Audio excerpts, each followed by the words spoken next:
ओम शांति।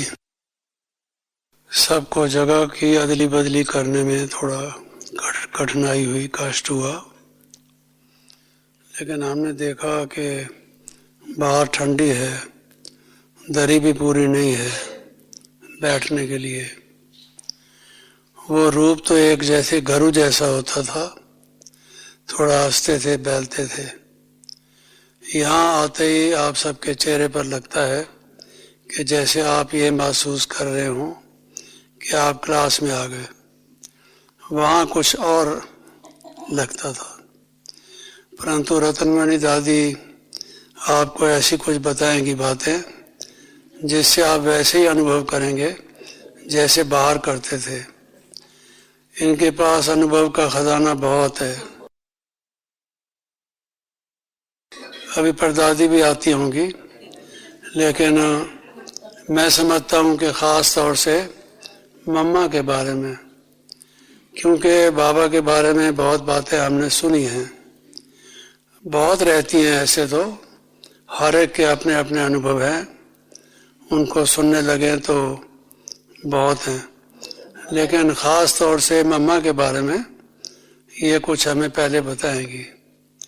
रतनमणि दादी जी से रिक्वेस्ट है। ये तो आपने अच्छा एग्जाम ले लिया हमारा। मिसाल के तौर से बाबा ने क्या उनकी विशेषता शुरू में देखी कि उनको यज्ञ माता कहा गया। हालांकि आयु में वो छोटी थी, आयु में और बहुत से उनसे बड़े थे, तो लेकिन उसके बावजूद भी बाबा ने उनको जगदम्बा, यज्ञ माता, सरस्वती ऐसे ऐसे टाइटल दिए। तो क्या ऐसी विशेषता थी, इन्होंने क्या अनुभव किया उसके विषय में? क्या कभी इनके मन में ये प्रश्न उठा कि बाबा ने इस कन्या को इतना क्यों आगे रखा, जबकि उससे ज़्यादा अनुभवी और थे? तो सबसे पहले हम ये सुनना चाहेंगे। हमने तो मम्मा को बड़ा ही आगे देखा। किस आयु में? छोटा तो हमने मम्मा को देखा ही नहीं। जगदीश भाई ने तो बहुत जीवन कहानी की बहुत बातें लिखी है, तो उसको वो सब याद है। खैर ये तो अनुभव की बात है। मम्मा का पहले पहले आने से जो निश्चय रहा और एक धक से बाबा की बन गई, फैसला किया और उस पर कदम रख के चलती गई। जो बाबा ने कहा वो करती रही, तो निश्चय अटल और मम्मा की गंभीरता, मम्मा की धारणा, ये सब बातें मम्मा में होने के कारण मम्मा अपनी ही धारणाओं से आगे आई। बाकी तो ज्यादा स्पष्टीकरण हमारे जगदीश भाई के पास जास्ती है, काफी लिखा है, तो आप सबको उससे जास्ती मिलेगा। निर्मल शांता बयान होती तो आपको शुरू के भी अनुभव सुना सकती, लेकिन मम्मा के बारे में जितनी बातें हम सुनते हैं उनमें से जैसे एक बात विशेष इन्होंने हाईलाइट की कि निश्चय, बहुत जल्दी से दृढ़ निश्चय, अटूट निश्चय की भी क्वालिटीज हैं। कभी कभी मनुष्य का निश्चय हम कहते हैं, लेकिन सारे ज्ञान में से कोई एक आध बात में निश्चय नहीं होता है। शिव बाबा आ गए हैं, दुनिया बहुत खराब हो चुकी है, ये वो सारी बातों में निश्चय होगा, लेकिन ये विनाश हो जाएगा दुनिया का। शुरू में हम देखते थे ऐसी कुछ बातें, और जैसे कल्प की आयु 5000 वर्ष है, तो कई लोग कहते थे कि इन बातों में अभी तक हमारा निश्चय नहीं है। जब डिटेल में उनसे पूछते थे, आते रोज से क्लास में, मुरली सुनते थे, हम बाबा के बच्चे हैं ये कहते थे। लेकिन 100% निश्चय हो, संपूर्ण निश्चय जिसको कहा जाता है, एक तो संपूर्ण निश्चय, दूसरा दृढ़ निश्चय पूरी रूप से। मम्मा कभी उस अपने निश्चय से हिली नहीं, बहुत परिवर्तन हुए। इस ज्ञान में भी बाबा ने जैसे जैसे आगे सुनाते गए, बाबा काफ़ी रिफाइनमेंट आती गई, इम्प्रूवमेंट आती गई। कोई कह सकता है कि थोड़ा थोड़ा अंतर आता गया, क्योंकि पहले जब सब आए थे तो वो इतनी गहरी बातों को, महीन बातों को समझ नहीं सकते थे। तो बाबा ने पहले पहले जो बातें बताई वो, और बाद में जो बातें बताई, उसमें कोई अगर ध्यान दे तो थोड़ा थोड़ा अंतर है। मिसाल के तौर से आत्मा अंगुष्ठ रूप है, पहले ये कहा जाता था आत्मा अंगुष्ठ रूप है, तो बाद में ये कहा गया वो ज्योति बिंदु है। अब अंगुष्ठ तो बड़ा होता है, ज्योति बिंदु तो छोटा होता है। तो कई उपनिषदों में भी इस बात का उल्लेख है कि आत्मा अंगुष्ठ रूप है। तो कई लोगों का एक्सप्लेनेशन ये है, हम लोगों को ये समझाते थे कि अंगुष्ठ रूप आत्मा के कई शरीर हैं। एक तो ये स्थूल शरीर है, फिर सूक्ष्म शरीर है जो मन बुद्धि संस्कार का लोग कहते हैं, संस्कारों का विशेष रूप से, और फिर एक जो है कारण शरीर होता है। कारण शरीर क्या होता है? जो जन्म जन्मांतर हमने कर्म किए उसका सार रूप से जो एक शरीर बना होता है। कहते हैं व्यक्ति को कुछ भी होता है तो वो कारण शरीर से शुरू होता है, तो वो उसका आकार जो है अंगुष्ठ की रूप से है। तो इसलिए वो कहते हैं कि आत्मा अंगुष्ठाकार है।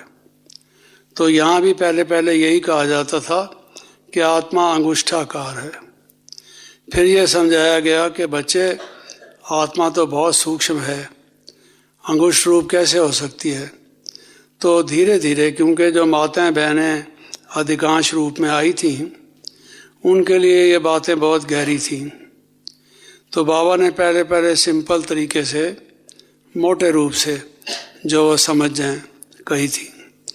लेकिन मम्मा ने हर स्टेज पर बाबा ने जो कहा उसमें संपूर्ण निश्चय किया और दृढ़ निश्चय किया। कभी भी ये क्वेश्चन नहीं किया कि पहले तो आप ऐसे कहते थे, अब आप ऐसे कहते हैं, ये क्या बात है? कुछ व्यक्ति को शक पड़ जाए कि ये शिव बाबा कहते हैं या ब्रह्मा बाबा कहते हैं, जैसे जैसे मंथन करते हैं। ऐसा नहीं, उनका अपना अनुभव था, बुद्धि की लाइन क्लियर थी, जीवन पवित्र था, महान था। उस वजह से ये कहने वाला कौन है वो समझती थी, और ये बात समझ के कि भगवान स्वयं कह रहे हैं, उनका संपूर्ण निश्चय भी था, दृढ़ निश्चय भी था, अटल निश्चय भी था। अटल निश्चय कैसे? कोर्ट में जब मम्मा गई, आपको मालूम है केस हुआ और मम्मा गई इंस्टीट्यूशन को रिप्रेजेंट करके। एक छोटी कन्या, इतने और बड़े बड़े बैठे थे, उन सब की बजाय बाबा ने इनको भेजा इंस्टीट्यूशन की तरफ से, जाके जज के सामने ये अपीयर हो। तो उसने कहा, जज ने एक क्वेश्चन ये किया, लोग कहते हैं कि दादा लेखराज जो हैं सबको गोद में लेते हैं, तुम्हें भी गोद में लेते हैं? कभी लिया? वो कन्याओं माताओं को गोद में क्यों लेते हैं? है जी। तो मामा को कोर्ट में कोई संकोच हो, अपने बारे में ये कुछ कहने में संकोच हो, तो मामा ने कहा वो हमारे पिता महा हैं। पिता अगर बच्ची को गोद में लेता है, कमाल है। आप ये प्रश्न करते हैं? ये प्रश्न शोभता है? तो बाप, आप बाप हैं, आपने कभी अपनी बच्ची को गोद में नहीं लिया? तो उनको ठीक कड़ाकेदार जवाब दिया, कोई संकोच नहीं किया, कोई लज्जा नहीं की। क्यों? क्योंकि उनको मालूम था कि बाबा का मन कितना निर्मल, कितना शुद्ध है, और उनकी गोद तो स्वर्ग से भी अधिक है। जो उसकी गोद में जाता है वर्षे का हकदार हो जाता है। तो वो निश्चय उनका अटल रहा, अपने निश्चय से टली नहीं।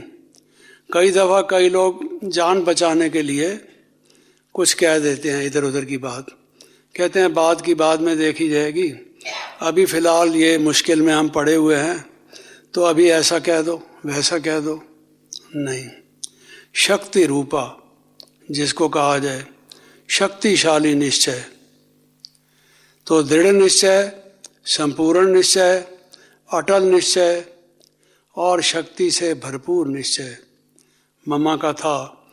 हर एक अपने अपने निश्चय को देखे, क्या उसमें ये सारी क्वालिटीज़ हैं?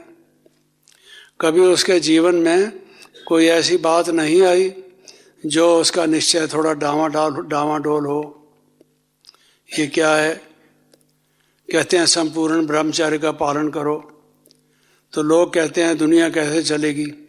बात तो ठीक है, कैसे चलेगी दुनिया, जबकि हम खुद भी इस तरीके से पैदा हुए और लोगों को कहें कि तुम भाई इस बात को ना किया करो, तो वो उनमें इतने गट्स नहीं होते कि दूसरों से डट के बात कर सकें। मम्मा बात करती थी, लोग कई दफ़ा उनसे कहते थे कि जिसने लड्डू नहीं खाए उनको स्वाद का क्या पता है जी। तो आप जो कन्याएं माता हैं, कन्याएं ख़ास तौर से, उनको क्या पता गृहस्थ में क्या मज़ा है और घर परिवार में क्या मज़ा है। आप लोगों को कुछ अनुभव तो है नहीं, गए हैं कभी विकार में?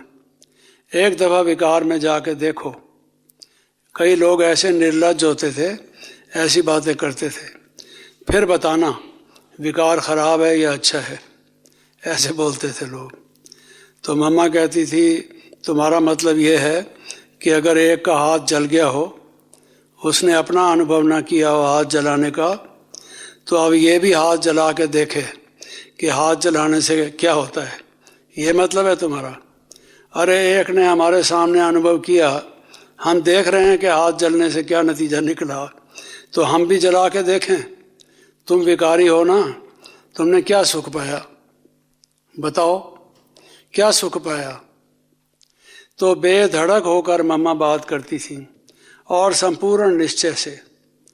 तो ये एक मम्मा की क्वालिटी थी।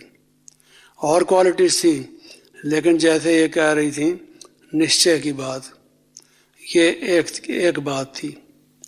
और आज वो परदादी नहीं आई, कोई देखे तो सही क्या बात है।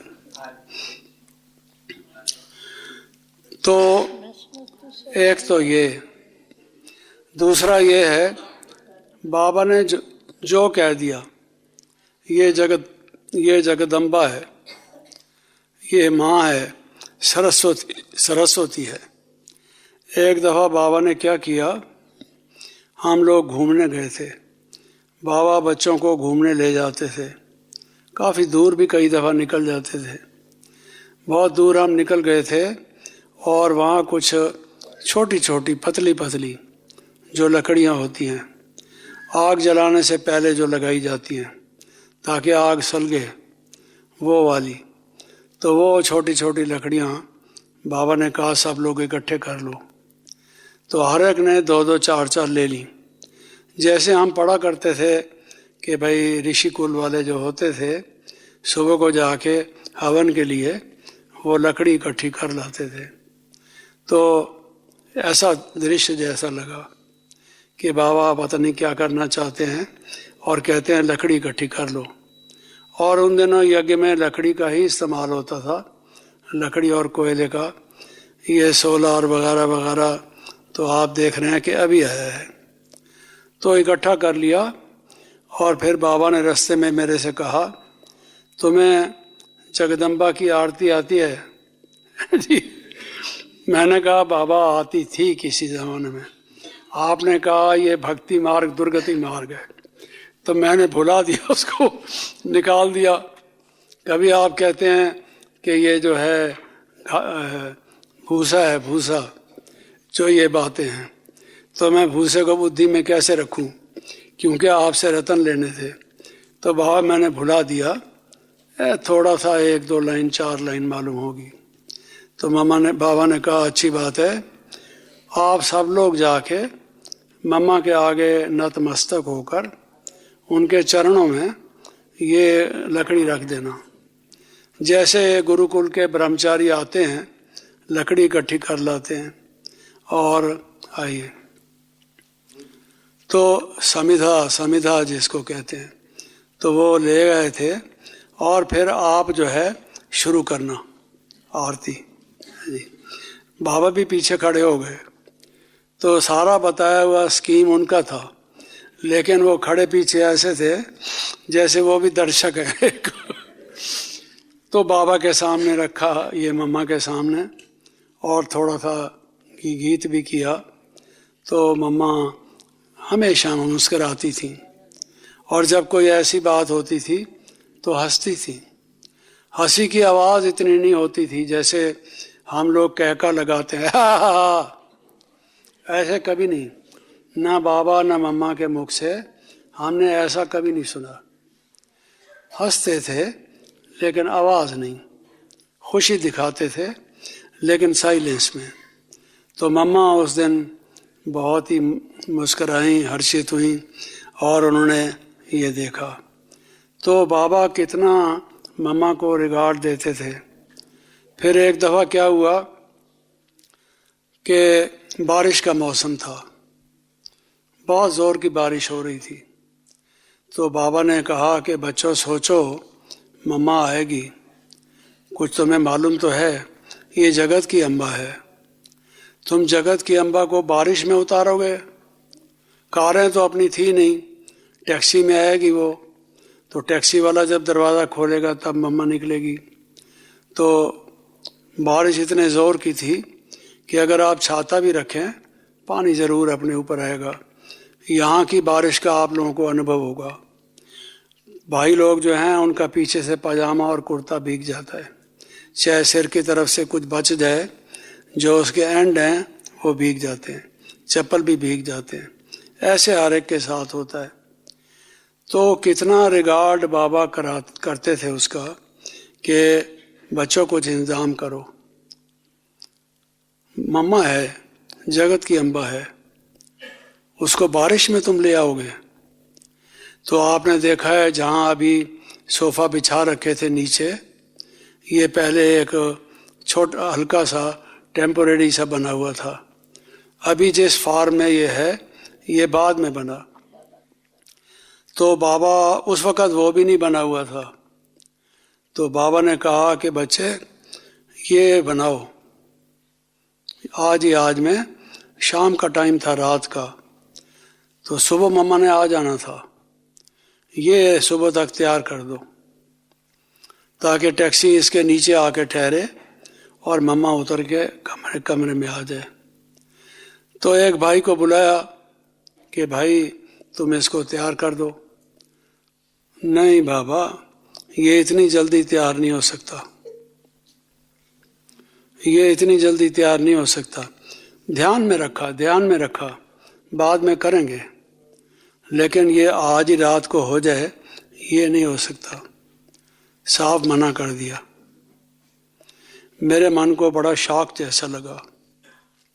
अब उसका निश्चय देखिए, जिसने मना किया स्वयं भगवान आज्ञा कर रहे हैं, प्रजापिता ब्रह्मा के मुखारविंद से, जो सृष्टि के महापिता हैं, पिताश्री, उनको मना कर दिया साफ। तो बड़ा अजीब सा लगा।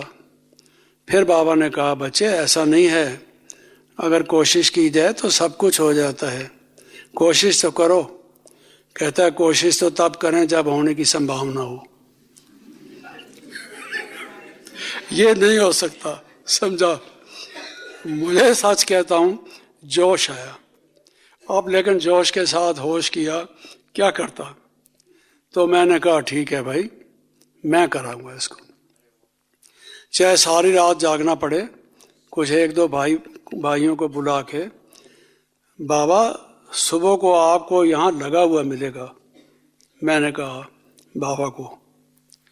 अब बाबा को पता था ये कह तो रहा है, ना तो ये कारपेंटर ना ये कोई मिस्त्री है, ये बनाएगा कैसे, ये कील ठोकेगा, अपने अंगूठे को ठोक देगा लेकिन इतना पागल मैं नहीं था मैं कि अपना अंगूठा काट दूं तो मैंने कहा बाबा मैं सही बात कह रहा हूँ, ये सुबह को लगा हुआ मिलेगा। अच्छा बाबा तो चले गए। उस भाई से मैंने हाथ जोड़ के निवेदन किया, भाई हमारे मन को ठेस पहुंची है, तो इसको लगा दे, हम तेरे साथ हैं, रात भर जागेंगे। तुझे और कौन कौन चाहिए मैं उनको बुला के लाता हूँ, लेकिन ये बनाना है। कहता नहीं बन सकता। तो आखिर हम थोड़े से लोग मिलके इधर उधर से बल्ली बांस वगैरह इकट्ठी कर आके, भाई चलो कुछ जगह ऐसी हो जाए जहाँ से मम्मा आ जाए, बनाने की कोशिश की। अब जब उसने देखा ये लोग बना रहे हैं और लगता है कुछ मारा मोटा बना ही लेंगे कुछ ना कुछ तो बना ही लेंगे, अगर दाल नहीं तो दलिया बना लेंगे, कुछ कर लेंगे ये। तो कहता है हटो हटो, आता नहीं है और ऐसे बना तो हमने कहा भाई ये तो अच्छी बात है, आप बनाओगे तो अच्छा बनेगा। फिर वो लग गया, कहता है आप लोग खाम खा टाइम खराब कर रहे हो, मेरी आड़ी भी खराब करोगे, तेशा भी खराब करोगे, मैं अपने आप करूँगा इसको तो सुबह तक बना दिया। तो मम्मा के लिए बाबा को क्या मन में भावना थी। जब मम्मा जाती थी तो बाबा उसको रेलवे स्टेशन तक, आबू रोड तक छोड़ने जाते थे।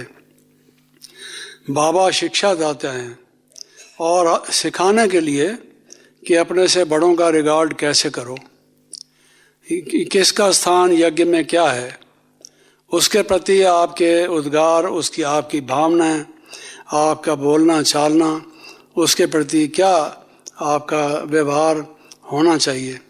ये एक मिसाल दी मैंने जिसमें बाबा हमेशा सिखाते थे। लेकिन प्रसंग ये था कि मम्मा को बाबा ने क्यों आगे रखा, क्यों चुना। तो मैंने कहा एक बात तो निश्चय की थी, दूसरा ये था कि पवित्रता नाम सिर्फ ब्रह्मचर्य का नहीं है।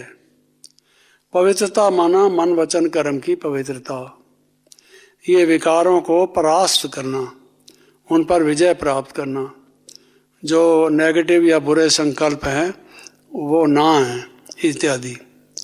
अरे मम्मा का मन इतना निर्मल था, इतना शुद्ध था कि जो कोई उनके सामने गया वो नतमस्तक हो गया। माँ माँ उसके मुख से निकला, चाहे वो 70 साल का हो, चाहे 80 साल का हो, चाहे वो 20 वर्ष का हो। तो देखकर किसी ने बताया नहीं, उसको वैसे बताया होगा कि ये यज्ञ माता हैं, तो यज्ञ माता वगैरह नहीं, माँ माँ, ये उनकी भावना थी। कई देवी के पुजारी आते थे कई शहरों से, बड़े प्रसिद्ध लेखक थे समाचार पत्रों के, उनकी पुस्तकें बहुत चलती थी, प्रचलित थी। और आके किसी तरह से यहाँ उन्होंने सारा इंस्टीट्यूशन देखा, उनको सेंटरों वाले ले आए ताकि ये इम्प्रेस हों। फिर मम्मा से मिलने की जब बात आई, दंडवत हो गए, घुटने के बल, टांगों के बल लेट गए। माँ माँ, जैसे बच्चा चिल्लाता है, आंखों से आंसू आ रहे हैं। क्या बात थी, क्या जादू था जो लोग कहते हैं कि भाई इस संस्था में जादू है। ये हमने अपनी आंखों से देखा कि मम्मा का कितना प्रभाव था, उनके व्यक्तित्व का कितना प्रभाव था, उनकी जो वाइब्रेशंस थी उसके बारे में लोगों पर कितना प्रभाव पड़ता था। आखिर लोग बिल्कुल बेकार, ऐसा तो नहीं कि कुछ भी नहीं समझते, ये तो समझते हैं कि ये व्यक्ति अच्छा है या ख़राब है। मम्मा को देखकर उनको लगता था ये संस्था अच्छी है। जैसे बाबा कहते थे आप शो केस के हैं बच्चे, बाबा के शो केस के, वो मम्मा एक सैंपल थी, वो रिप्रेजेंट करती थी।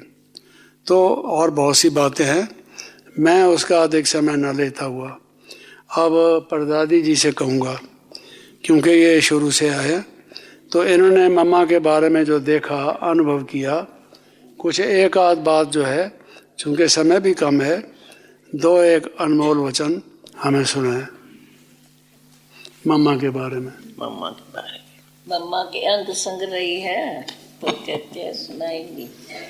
मम्मा के अंग संग रही है इसलिए सुनाऊंगी, क्या सुनाएंगी? क्या कहती है? ये तो सबको मालूम है। तो मम्मा थी कुमारी, कुमारी, लेकिन हम उसको मम्मा कहा तो सब मम्मा मम्मा कहने लगे, माँ बन गई ना, है ना, बराबर। मम्मा मीन्स माँ।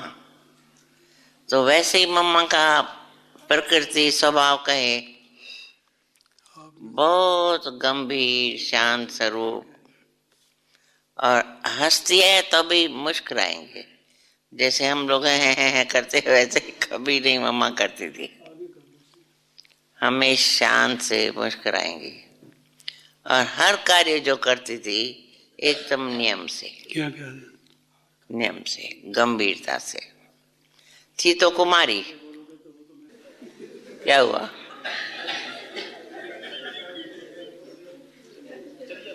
कुमारी थी तो कुमारी ना, परंतु हमको बहुत प्यार से पालती थी, इसलिए मैंने नाम मम्मा रख दिया। माँ उसको कहती थी, मम्मा।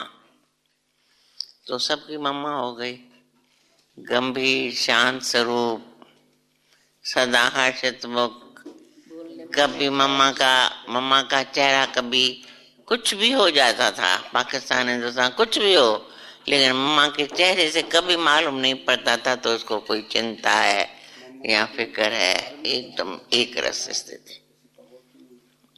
बड़ी प्यार से शिक्षाएं देती थी, प्यार से शिक्षा देती थी और प्यार से चलती चलाती थी। अच्छा, सबसे अच्छी बात वंडरफुल सुनाओ। हम लोग चलते हैं ना जैसे पटर पटर करके, चप्पल का आवाज करके चलते हैं ना, ठखट ठखट करके। तो मेरे को अनुभव है, कभी कभी हम लोग उसी टाइम जूता वगैरह पहनते थे तो थोड़ा आवाज होता था। मम्मा कहती थी आस्ते चलो, आस्ते चलो, आवाज नहीं करो, आस्ते चलो। तो हम जानबूझ के कभी कभी धीरे धीरे चलने लगते। कहती मैं ऐसे तो ही कहती हूँ धीरे धीरे चलो, चलो ठीक, पर तो फटर फटर करके आवाज नहीं। टोटल मम्मा की प्रकृति बहुत स्वीट, गंभीर। कुछ भी इधर उधर कुछ नुकसान वगैरह, कोई मरे जिए, तो मम्मा हमेशा हम लोगों को कहती थी तो हमेशा चेहरा एक रस रखो, ऐसे नहीं कुछ मिले तो है करके हंसो, और ऐसा भी नहीं कोई दुख की बात हो जाए करो, नहीं, एक रस। न रोना है, और मम्मा को जैसे हम लोग कभी कभी हंसते हैं ना ऐसे करते हैं ना, मम्मा को ये अच्छा नहीं लगता था, कभी नहीं ऐसे करती थी। मुस्कुराओ, देवताएं मुस्कुराते रहेंगे। हाँ, और प्रश्न पूछेंगे, पूछे। ये तो बाद में स्थिति बनी या शुरू से ऐसे थी? ये जो मामा की स्थिति थी गंभीर, हाँ, और जो जीवन में उतार चढ़ाव आए, उसमें भी एक रस रहे, एक रस एकदम। तो वो शुरू से थी या आगे पुरुषार्थ करते करते हुए? नहीं, मम्मा की प्रकृति स्वभाव ऐसा था, नेचुरल, शुरू से नेचुरल था। हाँ, शुरू से। तो फिर वो भले कन्याकुमारी होते हुए भी हर कार्य जो करती थी ना, वो बहुत, हम तो आपको क्या बताएं जैसे हम लोग कभी कभी बर्तन मांजते हैं या चलते हैं तो कटर पटर होती है ना, तो मम्मा कहती थी आस्ते धीरे चलो, क्योंकि हम लोग नहीं चलते हैं, कभी कभी पटर पटर करके आवाज होता है, तो मम्मा को वो भी अच्छा नहीं लगता था, क्योंकि मम्मा के साथ रहती थी और शांत स्वरूप एक रस अवस्था। तो इसलिए मम्मा को कभी बाबा, कई बार बाबा भी कहता था बच्चे जैसे मम्मा है गंभीर हर्षितमुख एक रस अवस्था, कुछ भी हो जाएगा।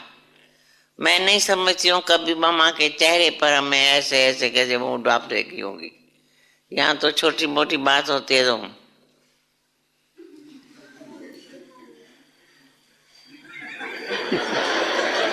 ऐसे होता है। लेकिन प्रदादी जी से निवेदन है हाँ? कि प्राप्ति तो पुरुषार्थ से होती है, तो ये दैवी गुण उनमें बिना पुरुषार्थ के कैसे हो गए?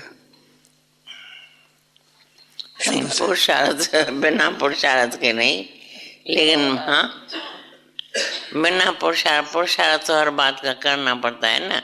लेकिन जैसे ना किसी का स्वभाव ऐसा होता है और किसी का ऐसा होता है, कुछ खुशी की बात होंगी तो हंसेंगे और कोई दुख की बात होंगी तो ये करेंगे, मूड खराब करेंगे। दिखाने का पुरुषार्थ नहीं, अंदर से नेचुरल, मम्मा की नेचुरल प्रकृति ऐसी थी जो कभी भी हम लोगों ने ऐसे नहीं देखा तो मम्मा की आज मूड खराब है, मुख से निकलेगा ही नहीं, कुछ भी हो जाता था। कभी समझो हम लोग कोई गलती भी करेंगे तभी गुस्सा करे, डांटे नहीं, ये ठीक किया, अच्छा किया, नहीं, आगे के लिए ध्यान रखो। समझो कोई गलती किया तो ऐसे नहीं कहेंगे तुमने ये क्यों किया, ऐसे किया, गुस्सा करे या डांटे या ऐसा, एकदम नहीं, पूछेंगे ये अच्छा किया, ठीक हुआ, नहीं, आगे के लिए ध्यान रखो। बस गलती की करेक्शन ये होती थी। टोटल मम्मा की प्रकृति जैसे समझो देवता। बाबा कहता ही था तुम्हारी मम्मा देवता स्वरूप है, हर्षित मुख अवेश। कभी समझो हम लोग के कोई गलती बलती करते थे कुछ नीचे ऊपर तो ऐसा ऐसा चिकलो, कभी नहीं, गुस्सा नहीं करती थी। हाँ, ये तो कह रही हैं कि मम्मा में ये गुण नेचुरल थे, लेकिन मैं ऐसा मानता हूँ कि अगर नेचुरल थे, अपने में जीवन में गुण नेचुरल हों, इसके लिए तो और ज़्यादा पुरुषार्थ करना पड़ता है, क्योंकि नेचुरल बनाने के लिए बहुत मेहनत की ज़रूरत है। लेकिन ये कहती हैं कि नहीं, नेचुरल थे। तो मैं इस बात को इस तरह से हल करता हूँ, समझता हूँ कि बाबा की जो शिक्षा मिलती थी, मम्मा फौरन उसको अपने जीवन में ले आती थी, उनको दोबारा कहने की ज़रूरत नहीं थी। वो ये नहीं कहती थी कि मैं पुरुषार्थी हूँ, आखिर गलती तो होती है ना जब पुरुषार्थ करता है, उसकी जस्टिफिकेशन नहीं देती थी, बल्कि उसको अपने जीवन में धारण कर लेती थी। इसलिए बड़ी जल्दी से वो नेचुरल हो जाती थी। बाकी पुरुषार्थ करना पड़ता था, क्योंकि बिना पुरुषार्थ के प्रलब्ध कैसे मिलेगी। और फिर बाबा का क्या पार्ट रहा, अगर किसी में पहले से ही दैवी गुण हो तो शिक्षादाता तो बाबा थे, बाबा ये गुण सिखाते थे बहुत सरल रीत से। और मम्मा सब स्टूडेंट्स में से ऐसी थी जो जल्दी से उसको लेके अपना जीवन का अंग बना लेती थी। और कई लोग ऐसे होते हैं बार बार बार बार कहना पड़ता है, कई कई वर्ष एक संस्कार को बदलने में लगा देते हैं, बुरी आदत कोई हो उसको छोड़ते ही नहीं। तो मम्मा का ऐसा तरीका नहीं था, जो बाबा ने कहा उसको जीवन में पालन किया। अभी समय भी हुआ है, आप सबको जाना भी होगा, तो अभी हम यहीं समाप्त करते हैं। कल पर दादी जी इस विषय में और रतनमणि दादी भी कुछ और बताएंगी। ओम शांति।